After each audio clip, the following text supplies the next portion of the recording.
जी दोस्तों अस्सलाम वालेकुम, की हाल है? उम्मीद है तुसीं ठीक ठाक होवोगे।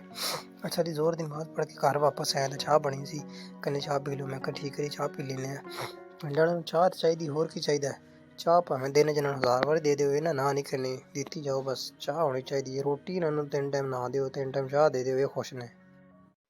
जी दोस्तों, जैसा कि तुहानूं महसूस होगा ना कि मेरी आवाज़ आज चेंज हैगी। हाँ जी, बिल्कुल चेंज है, क्योंकि ना फ्लू हो ਗਿਆ ਸੀ ਤੇ ਮੈਂ ਸੋਚਿਆ ਪੁਦੀਨੇ ਦਾ ਕਾਹਵਾ ਬਣਾਉਂਦੇ ਆ।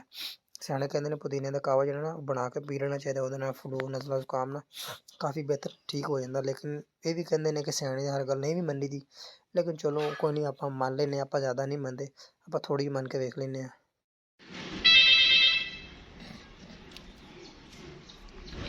ਚਾਹ ਵੀ ਨਹੀਂ ਪੀਣ ਦੇ ਰਹੇ, ਕੌਣ ਆ ਗਿਆ ਬਾਹਰ? ਤੁਸੀਂ ਰੁਕੋ, ਮੈਂ ਜ਼ਰਾ ਬਾਹਰ ਵੇਖ ਕੇ ਆਵਾਂ ਕੌਣ ਹੈ। ਲਓ ਜੀ, ਮੈਂ ਬਾਹਰ ਆਇਆ, ਬੈਲ ਹੋਈ ਸੀ ਤੇ ਬਾਹਰ ਵੇਖਿਆ ਕੌਣ ਹੈ। ਬਾਹਰ ਆਇਆ ਸੀ ਚੌਧਰੀ ਨਾਸਰ ਸਾਹਿਬ।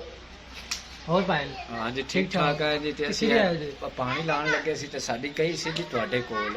ਅੱਛਾ, ਤੁਹਾਡੀ ਕਹੀ ਸੀ ਕਿ ਸਾਡੀ ਕਹੀ ਸੀ? ਨਹੀਂ, ਸਾਡੀ ਕਹੀ ਸੀ। ਅੱਛਾ, ਤੁਹਾਡੇ ਕੋਲ ਤੁਸੀਂ ਖਾਲਾ ਖੱਟਣ ਲੱਗਾ ਲੈ ਆਂਦੀ ਸੀ। ਇਹ ਦੋਸਤੋ ਇੱਕ ਕਹੀ ਹੈਗੀ ਸਾਡੀ।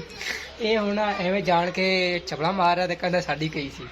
ਚਲੋ ਹੁਣ ਤੁਸੀਂ ਕਹੀ ਲੈ ਜਾਂਦੇ ਜੀ। ਹਾਂਜੀ, ਪਾਣੀ ਲਾਉਣਾ? ਹਾਂਜੀ, ਹੁਣ ਮਾਸ਼ਾਅੱਲਾ ਅਰਮਾਨ ਪਾਣੀ ਲਾਣ। ਇਹ ਹੁਣ ਵਾਪਸ ਵੀ ਕਰ ਦੇਣੀ ਸਰਕਾਰ, ਇਹ ਉੱਥੇ ਜਾ ਕੇ ਲੈਣੀ ਨਾ ਪਵੇ ਸਾਨੂੰ। ਠੀਕ ਹੈ ਜੀ, ਠੀਕ ਹੈ ਨਾ? ਠੀਕ ਹੈ ਜੀ। ਚਲੋ ਹੁਣ ਵਾਪਸ ਵੀ ਕਰ ਦੇਣਾ। ਓਕੇ ਜੀ ਦੋਸਤੋ, ਜੈਸਾ ਤੁਹਾਨੂੰ ਮੈਂ ਦੱਸਿਆ ਸੀ ਕਿ ਆਪਾਂ ਕਾਹਵਾ ਬਣਾਵਾਂਗੇ ਤੇ ਕਾਹਵਾ ਹੋ ਗਿਆ ਤਿਆਰ। ਅੱਛਾ ਜੀ, ਤਾਂ ਆਪਾਂ ਹੁਣ ਚੈੱਕ ਕਰਦੇ ਹਾਂ ਜ਼ਰਾ ਕਿਸ ਤਰ੍ਹਾਂ ਦਾ ਬਣਿਆ ਹੈ।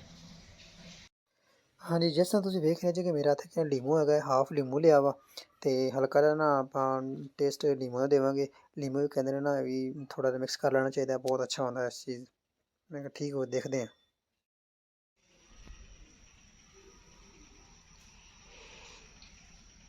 ਜ਼ਬਰਦਸਤ।